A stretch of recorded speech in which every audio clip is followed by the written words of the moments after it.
sharing, and then I shall introduce our speaker, and I'll get her presentation up as well.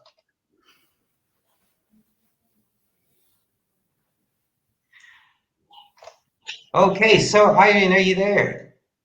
Yes, I am. Thank you, Neil. Thank you, everyone. Great. Fantastic. Okay, well, let me just introduce Irene to everyone. So Irene is a colleague of ours from Turkey. She's the business development manager, and she has many years' experience of supporting schools in terms of international and national curriculum implementation, as well as structuring tailored solutions and projects with the goal of enhancing the learning journey for students, teachers, and parents. Originally from America, Irene obtained a BS in elementary education with a preschool endorsement from Western Michigan University and Master of Teaching English as a Foreign Language from Bahçeşehir University in Istanbul. Irene has been published in international education journals and presents at international and national conferences, as well as providing teacher training throughout the region with a strong passion for working with preschool and primary teachers, students, and parents, and exposing them to the joy of reading. And we're very lucky to have her here with us today.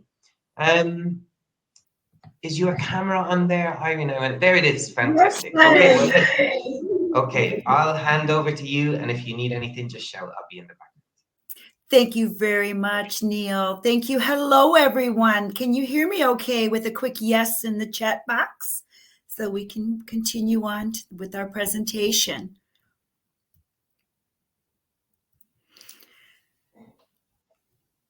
All right, Neil, are you able to hear me okay?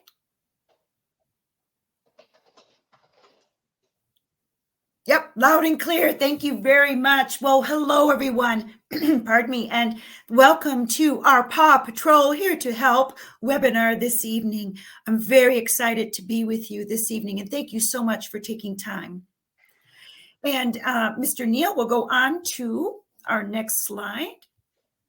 For our introduction, we would like to share with you a really quick video that shares with you all of the characters of Paw Patrol. So if you have not seen the Nickelodeon special, then this is your opportunity to meet the pups. I'd like for you to keep in mind, which pup would you be? So for me, for example, I am very much attached to Sky, the pink pup. I really enjoy her. So while you're listening and enjoying the video to introduce the pups, please make a note of which pup you feel that you connect with, and we will use that information a little bit later in our session together. All right, Mr. Neil, let's start the video, please.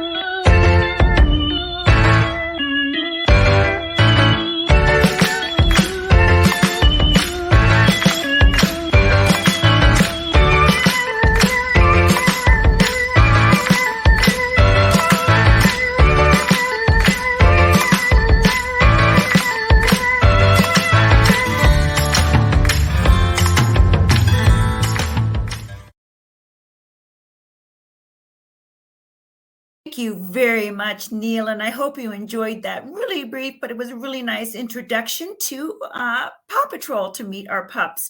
My favorite was Sky. Do you have a favorite that you jotted down throughout the video? We could place the name in the chat box real quick if you had a favorite. Was it Chase? Was it Rebel? Was it Sky? Have a think about that. And let's keep that information. Remember that the pup for later in the activities.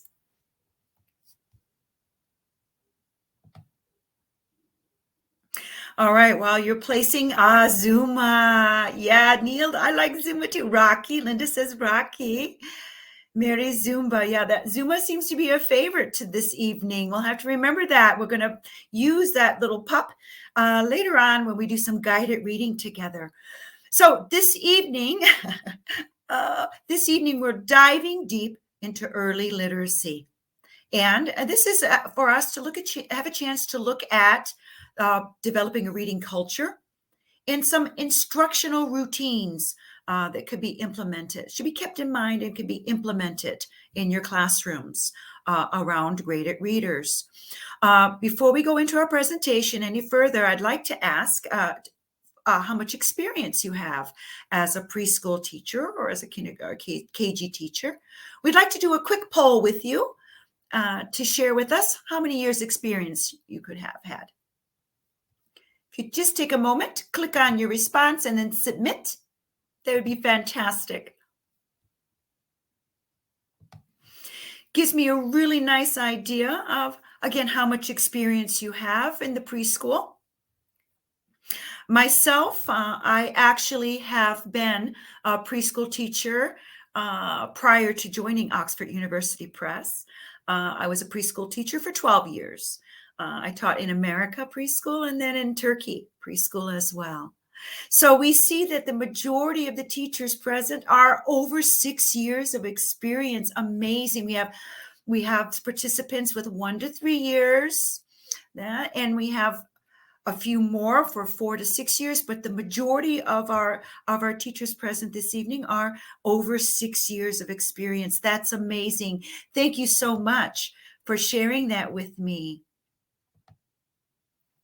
So why read in English with very young children? Well, there's a lot of wonderful benefits to that. And this we're taking on this understanding that, of course, children in this age group are really fascinated with learning. We are also, of course, looking at early literacy skills. So this is important to have a foundation that's firm. We're looking at world awareness. And again, this age group of preschool students, they don't really come to our classroom with a lot of worldly experience, and they are developing their first language alongside a second and sometimes third language. So this is why we need to focus on this reading strategies. And what's amazing about Reading Stars series as graded readers is that there's this wonderful progression. So it was in stages. So we're building that firm foundation very young with their level 1, and we're moving on to level 2 with the blending of the sounds and looking at positioning of words. And then we're building on once again in level 3 for longer words and into short sentences, preparing them for primary. So this layered or leveled approach that's very structured is very advantageous for us. So I mentioned graded readers. So why are we using graded readers? So Reading Stars and Paw Patrol are graded readers. So they are CEFR, rather Common European Framework graded. And this is that language syllabus that's designed for the students of this age, right? So that it also, within the series, within graded readers, offers a lot of imagery. So we know as teachers of young learners that we really, really need a lot of imagery to make that vocabulary come to life for them. Additionally, we need picture dictionaries and many, many activities to reinforce language. And many activities, as you know, as very experienced preschool teachers, includes heads up, heads down, group activities, TPR, small group, peer. There are many, many activities sort of paced within your lesson to accommodate their attention span. So the use of these additional activities to reinforce language is really, really important. And of course, very important is the audio support as well that's provided.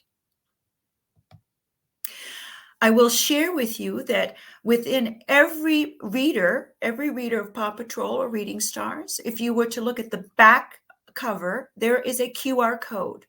The QR code on the back of the reader allows you to download activities, the audio content, a teacher guide, and a parent guide as well. So this is important to note. Now we're moving into early literacy. Early literacy, and there's so much to speak about, but I wanted to put it and present it this evening in terms of building an outstanding reading school. So this is an initiative that in a research that we have undertaken from Oxford University Press globally. And so what I'll share with you is the steps or the strategies. There are 6 strategies to build an outstanding reading school. So the strategies are interwoven within our presentation this evening around our graded readers. The very first strategy is supporting staff, supporting teachers and teachers within a school. And you could say that the webinar this evening is our way of helping support the staff in terms of building an outstanding reading school. So we'll also look at teaching the reading curriculum, engaging parents, developing the reading environment within the school and out of the school, actually in the community, targeting resources, and then celebrating reading as well. Very important. I mentioned throughout the presentation, we'll be highlighting the 6 strategies, and the 6 strategies will come alive through instructional routines. So I'm sure as experienced teachers, you have also had an opportunity to interact or present in your classes, read alouds, shared reading, guided reading, and independent reading. Of these 4 instructional routines, could you share with me in the chat box one that you're very comfortable with, that you have knowledge of and you've used in your classroom? Can you share one that you feel really comfortable with? For me, while you're placing your answers in the chat box, I'll share with you my favorite and what I used quite often in America and also in Turkey is read aloud. I loved and really engaged the students with read aloud. And Jenny says the same. That's wonderful, Jenny. It gave me as a teacher, that opportunity to really bring the resource to life, bring that graded reader, that story to life, putting in actions and changing my voice, sharing the punctuation and expression and intonation. So I really enjoyed the read aloud opportunity. And I see that many of you do as well. Beatrice, Linda mentioned, Jenny mentioned. So we'll share this evening. Independent reading also at the very end is an opportunity. So I had a wonderful chance as a teacher, both in America and in Turkey, to have a class library. And also the school that I work for had a really extensive, wonderful school library.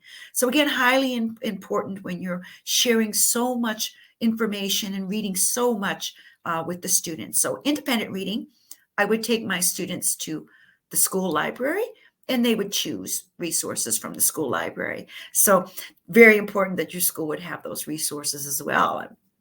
So we'll jump right into our instructional routines. And one of the things we need to share with read alouds, and of course throughout all of graded readers, is this useful English phrases are very clear within the graded readers. We would want to make sure that we highlight this within our reading series, and we also want to make sure that there's a lot of repetition. These are those most common or most frequently used. So you will also see an integration of the Dolce 100 word list. So here are the phrases that are also linked. They're just a few.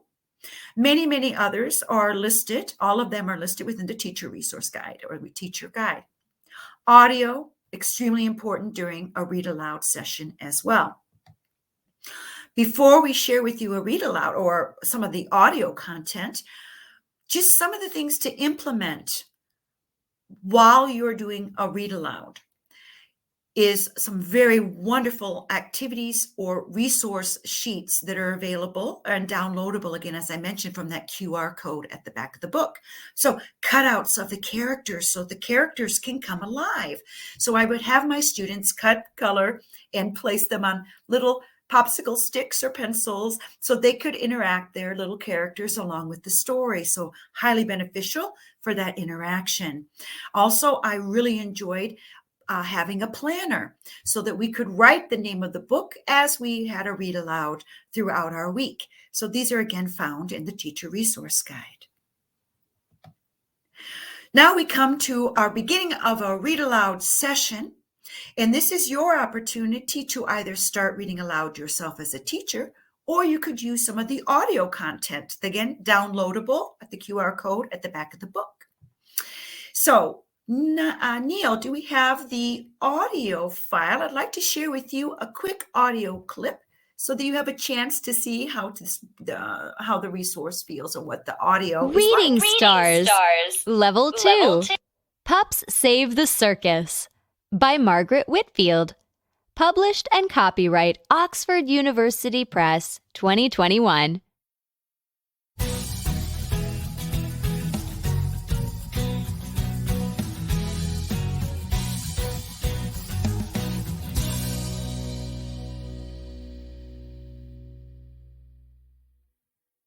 Hi, I'm Ryder. I'm Sky. I'm Zuma. I'm Marshall. I'm Rocky. I'm Chase. I'm Rubble. I'm Lan.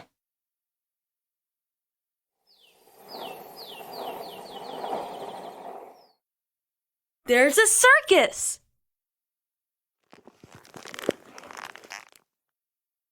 We like the circus. So this is, again, very enjoyable for that pronunciation introduction of the actual reader. So you have that opportunity to use the audio file to bring the resource alive or bring the book alive for the students. Of course, in a read aloud, you also can read aloud yourself, which is a really amazing opportunity, as it is presented in small chunks. Language is presented in small chunks at this age range. So, the train, please help. There's a rock. Help, Ryder, choose. So, along the reading journey, you will have the opportunity to interact with the students and with the characters of the book. In this case, Ryder needs to solve a dilemma. So, there needs to be a choice made on how to solve the riddle of the book. The rock, pardon me, the rock, it's heavy. Thank you. So teaching the reading curriculum is what we're focusing on here through the instructional routines. And we're just talking about read aloud at this point. And I mentioned the importance of classroom in school library. So you have a large variety of materials to draw from.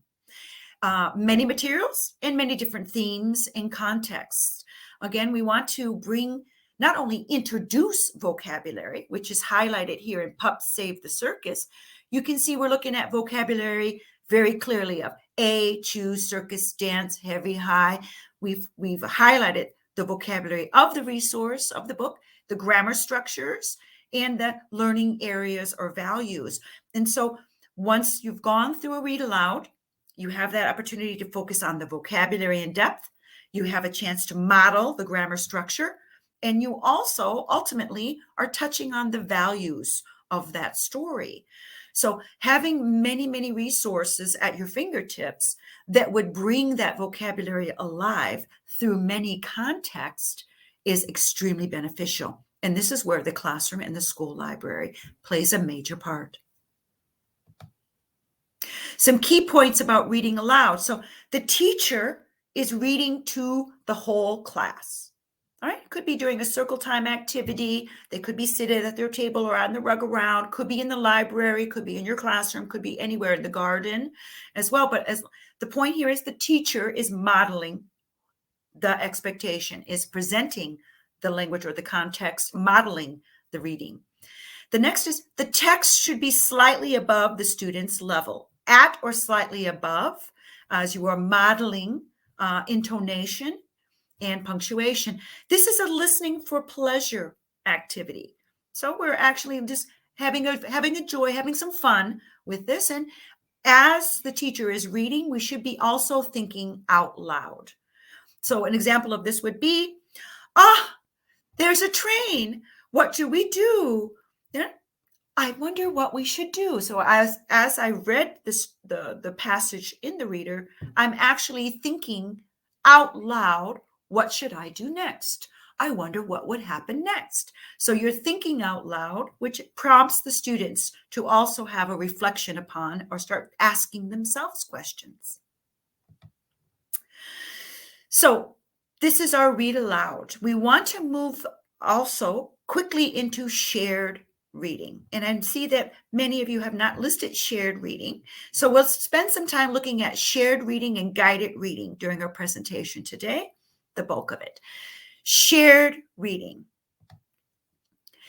In this strategy, or in this instructional routine, I should say, we are going to be partnering with the students. So we've already have done a read aloud. So the students should be familiar with the characters, and the students should be familiar somewhat with the story itself. We should begin our shared reading by flicking through the book and reflecting upon the pages and the pictures in the pages to enhance the recall or the memory of the story that we presented. So we begin with the cover of the book and see if we can activate some pre-reading, activate some prediction, see what they can remember from the first time around from a read aloud session. So students would say, I wonder what they would say. Let me ask you in the chat box. We've had a little tidbit, a little bit of the audio for read aloud. We've seen a little bit of the scene, the characters, the context. Can you share with me in the chat box something you remember about Pups Save the Circus? Do you remember the name of the characters that they mentioned?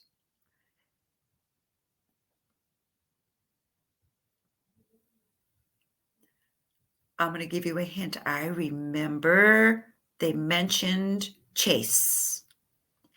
Do you remember other characters that they mentioned? You can write that in the chat box.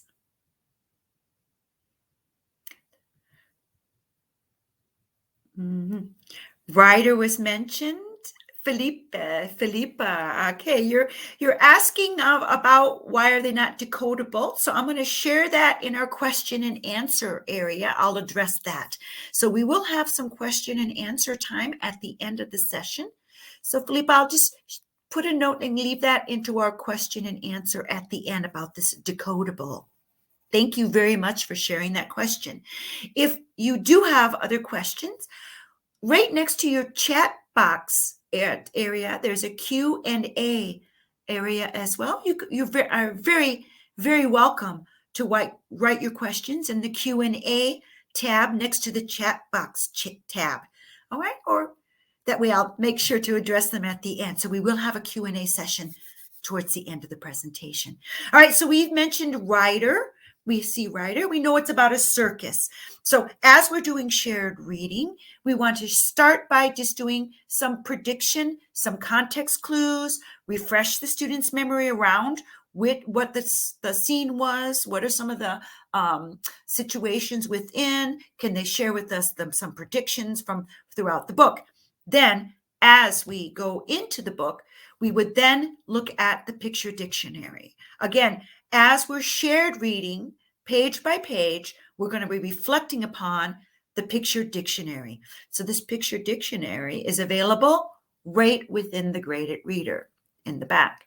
So we have a visual of all the vocabulary. So have that also nearby as we are doing our shared reading opportunity.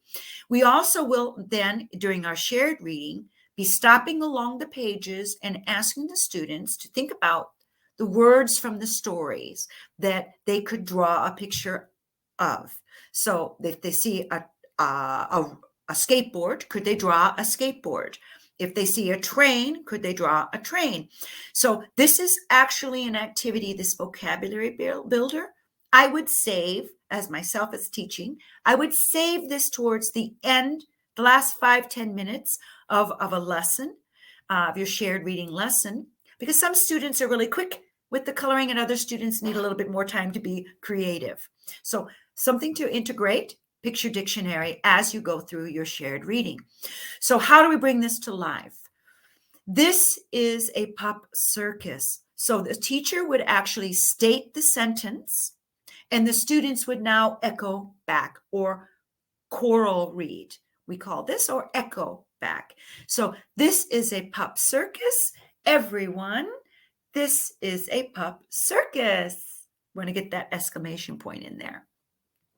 So now we think about what vocabulary do we see? This is a pup circus, a circus on our picture dictionary. So you could actually play a little bingo, a quick bingo with the picture dictionary. Do we see circus on our picture dictionary?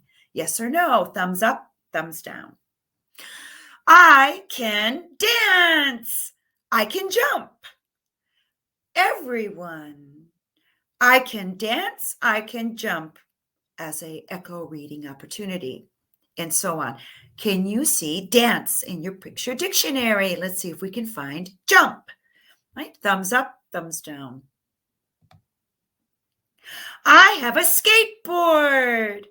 I like the pup circus. So now we have an echo back from the students, and now we go to the vocabulary builder and we can choose. You can have a choice in your classroom. Would you like to draw a skateboard? Would you like to draw a circus scene? And that would be part of the vocabulary builder, that end of the lesson last time, just to end with a creative opportunity. Another wonderful thing to do for shared reading is think, pair, share. I really enjoy think, pair, share. And one of the wonderful things about it is you could do a hand gesture or a signal for this. I used to use in my classroom. Think, pair, share. So I didn't really have to say think, pair, share all the time. I would just use my body language. Think, pair, share. And then they knew this was the opportunity to use some additional activity sheets. So our students are super creative at this age group, so we can actually start including throughout the shared reading these opportunities to have speech bubbles. What other speech or what other parts of speech or what other little captions can we add to the story? Right? So remember I mentioned in the read aloud, the teacher is thinking out loud. Now this is our chance all together as a classroom in our shared reading opportunity to also think out loud, and then we can write some speech bubbles. So my favorite character from the beginning of our presentation is Sky. So I would say, I would like to use Sky, and I would like Sky to say, my favorite jacket is the pink jacket. Or if that's too long of a sentence for your students, you can say, Sky likes pink. And each of your students, because they are each decided on their favorite pup, could then say, Chase likes blue, or Rubble likes yellow. So we're integrating some of our characters, additional characters in the story, and having the students become part of the story.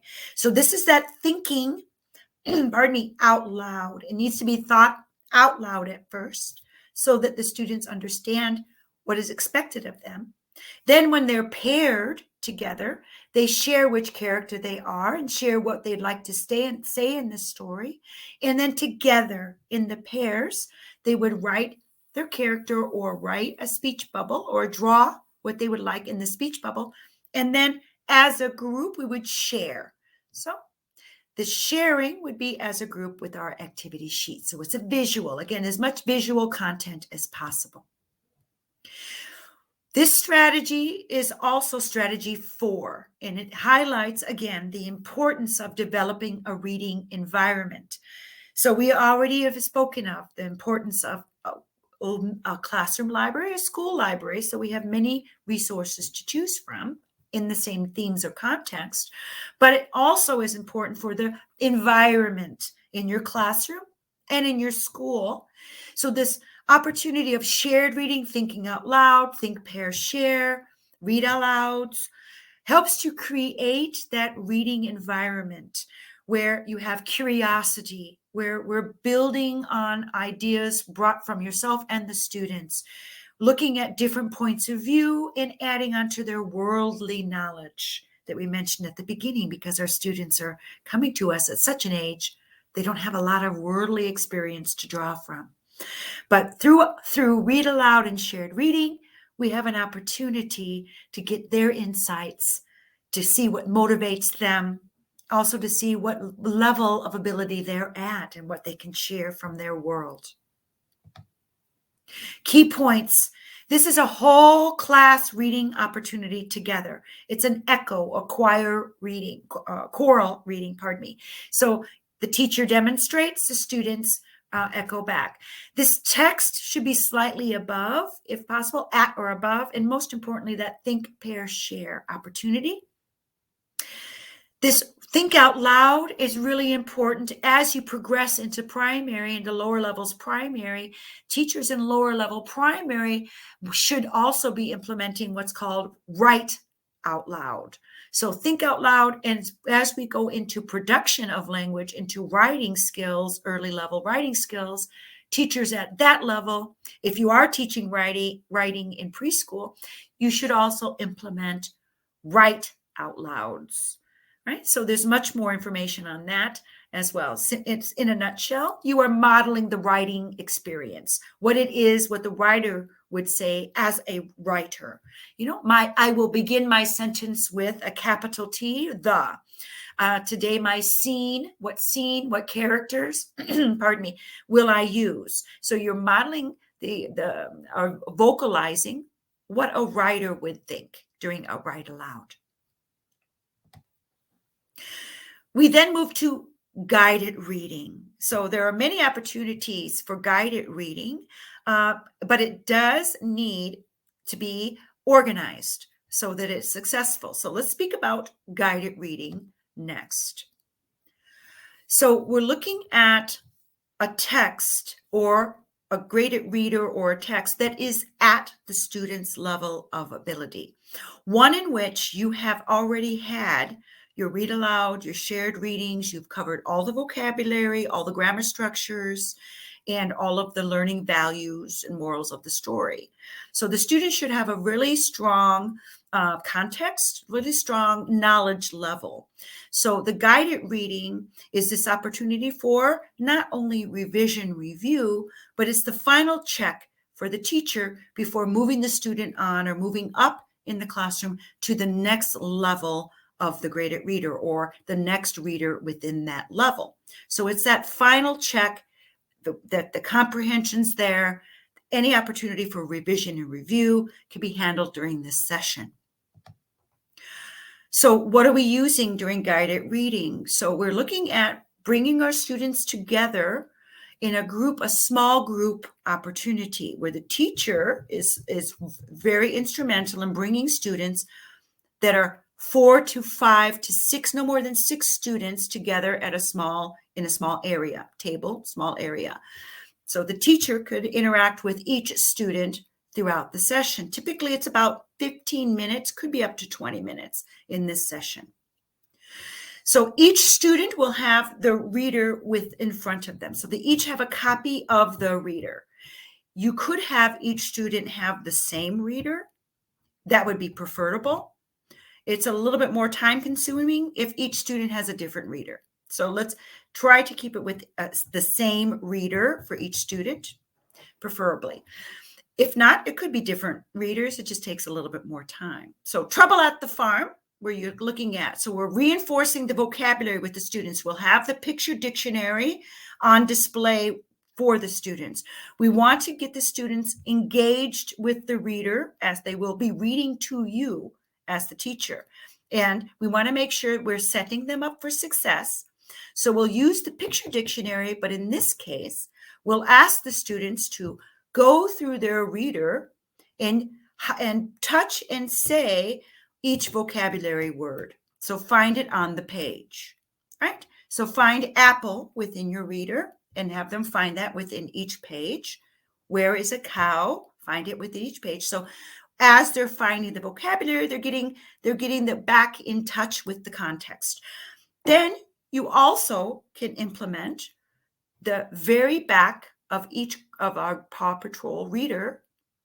There is activities that are available for you to do, and this is perfect for your guided reading session. One activity is listed here, highlighted for you here. It's find and circle So they've found and circled each of these, the apple, the goat, the train, or tractor, pardon me.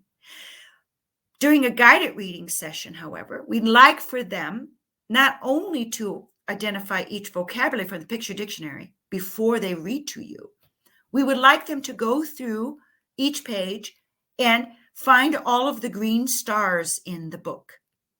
Again, this puts them back in touch with all of the vocabulary, all of the recall of the story, touching base, and so we're setting them up for success. Now, you would go into the actual sessions where that the students are reading to you with your support only.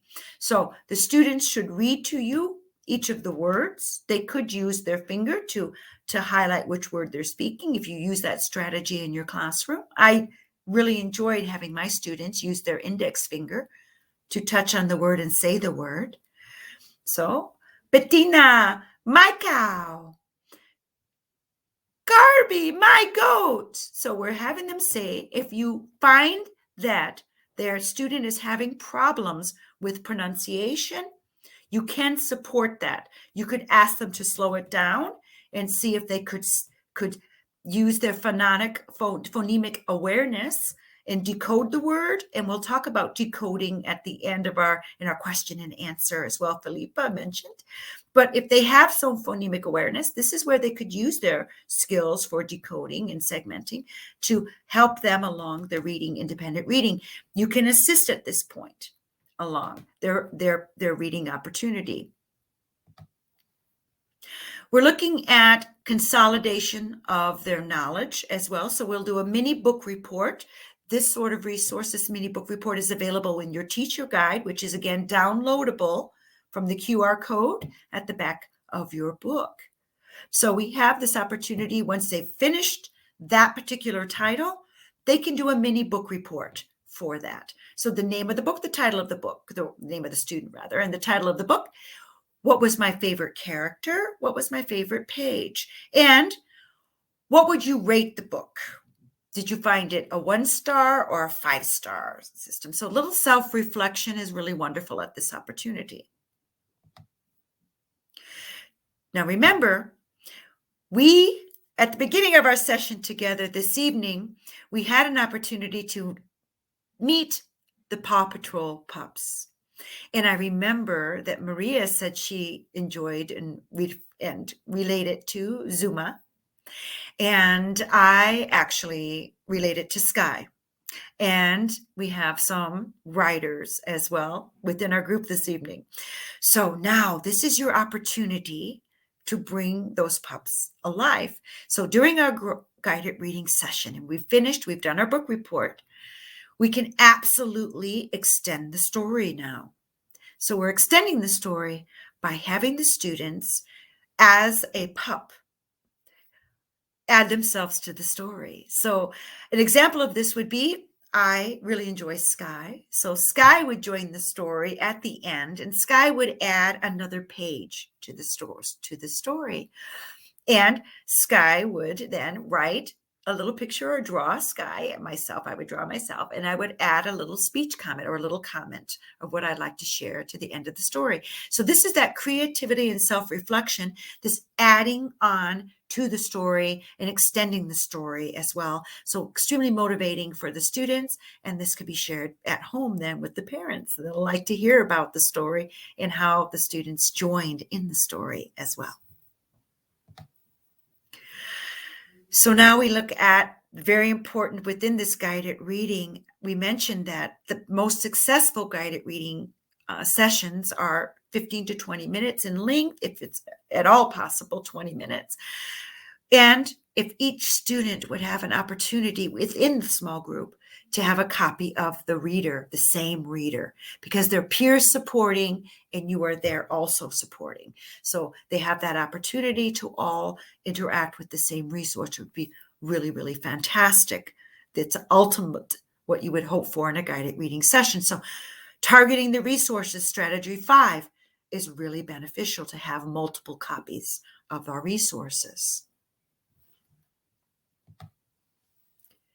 And this is wonderful opportunity to also celebrate reading. So let's not forget, as we move into independent reading, we want to take a really, really wonderful opportunity to track our students' progression through their reading journey.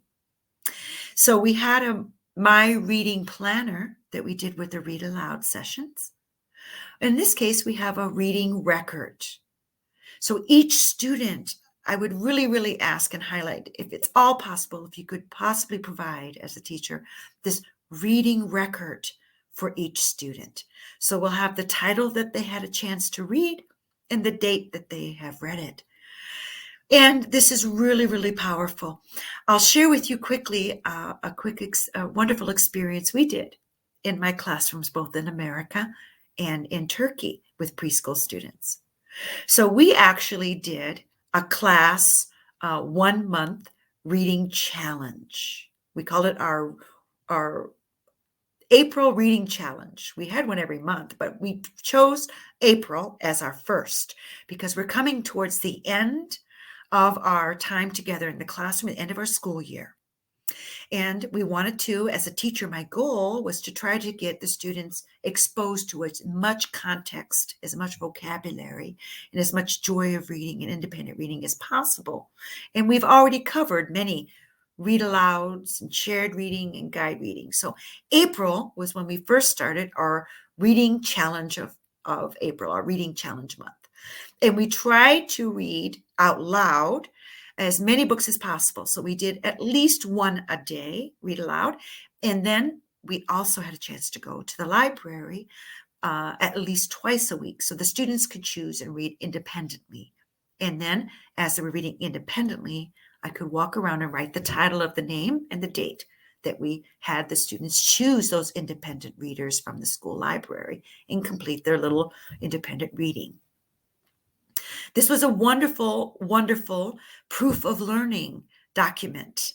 You know, it's wonderful to have this and present to the parents and share with the parents at parent meetings and with most especially the portfolio days are at the end of the year. So April, May, June, I presented our students with, and we undertook a reading challenge, a monthly reading challenge. How many could we read?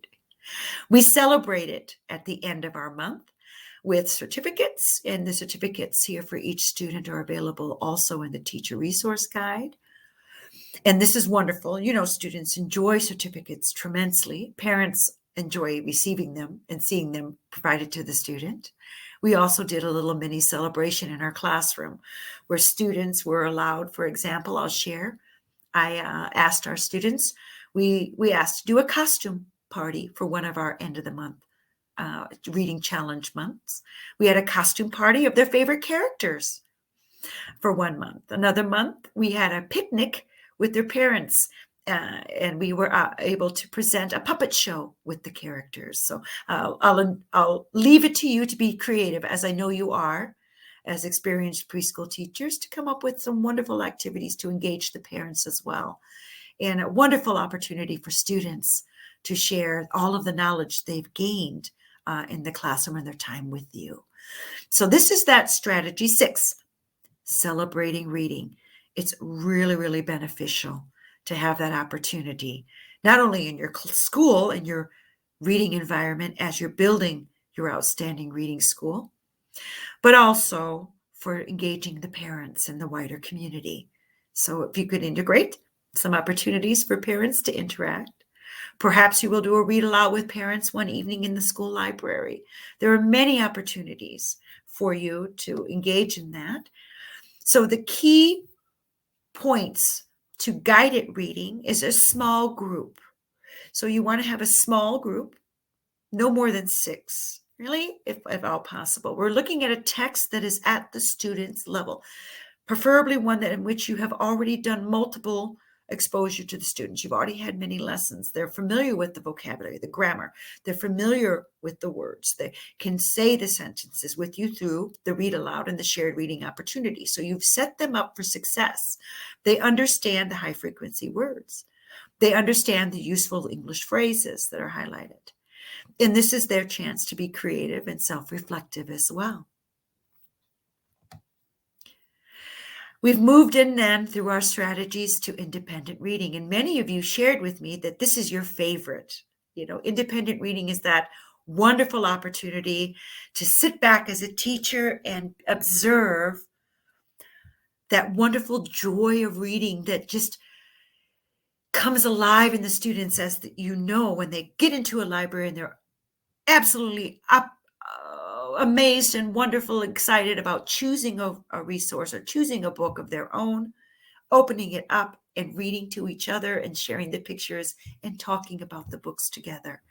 That's that wonderful feeling you get as a preschool teacher to know that, I help them along that journey. I help provide that opportunity for them. I help to widen their world and expose them and grow in their world. So I believe that's my favorite opportunity, that joy, that feeling of accomplishment that comes over the eyes and the movements of the students in independent reading that I particularly enjoy. We talked about engaging the parents. And so when we're looking at this this guide, this research that we've done, building an outstanding reading school, you're absolutely welcome to download it, to actually find it. It is available. And Neil perhaps can share this, but we will share it with you quickly that you could actually just Google it. It's Oxford University Press, Building an Outstanding Reading School. And it's a document with the research, and it does give deeper strategies for you. So you can go dive deeper, as we are diving deep into literacy today. So engagement of the parents, we mentioned some opportunities. I'd like to take just a couple of minutes here then to ask you. So Linda, Felipa, Beatrice, Jenny, Maria, are there any opportunities of engaging parents that you have found particularly enjoyable with your students? What activities or what have you done within your schools to engage parents? If you could share just a quick hint for us, a quick clue in the chat box, we would greatly appreciate it.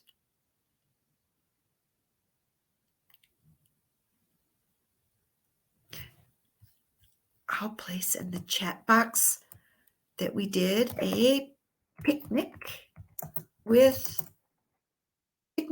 of favorites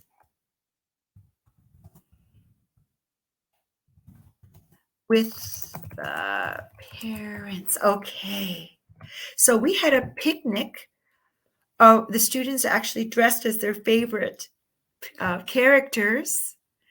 And we then had the parents join that, and they were really excited about it. Jenny mentions getting the parents to record themselves reading with their children. Then, that is just an amazing, wonderful. Thank you so much for sharing.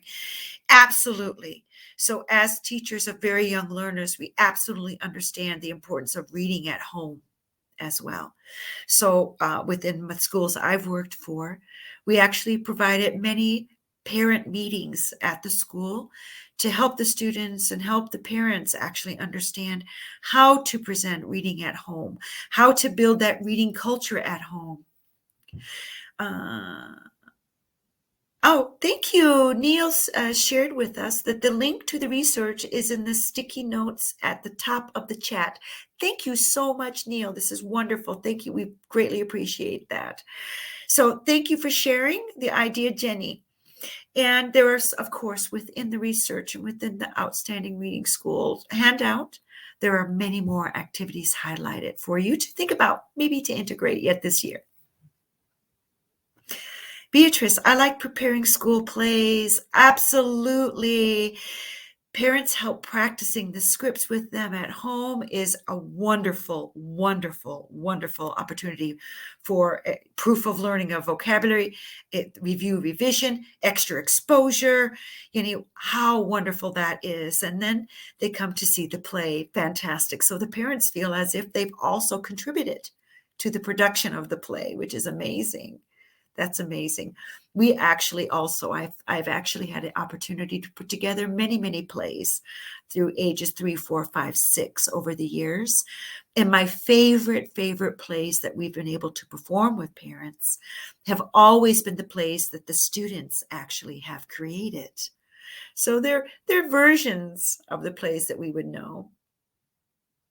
Yes, they come to see the play as well, Beatrice, the parents, absolutely, and have that recorded and interact. So if the students have an opportunity to also help create the play and create their own costumes, that would be just absolutely amazing for engagement with the parents as well. Thank you for Jenny and Neil and Beatrice for all of your comments to help support our engagement with the parents.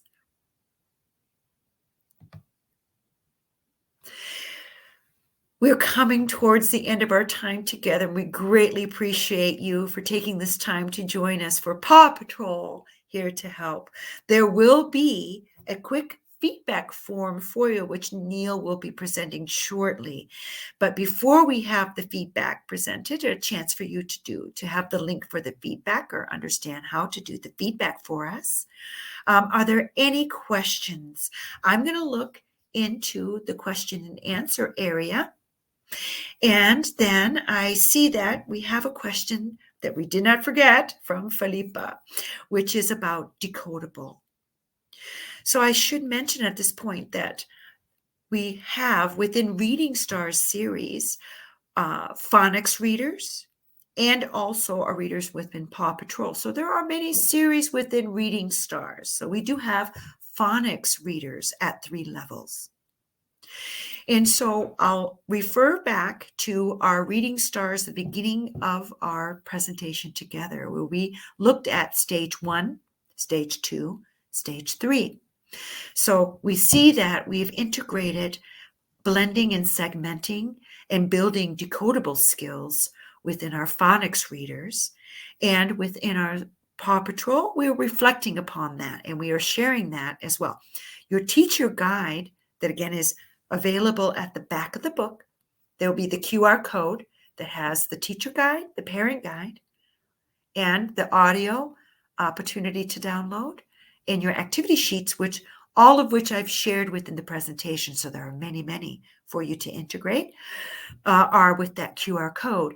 Within your teacher guide, there will be reflection upon and activities and statements of how to use decodable and segmenting phonics awareness. So that will be listed in your teacher guide.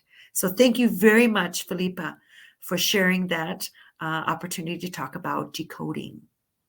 Extremely important in early literacy.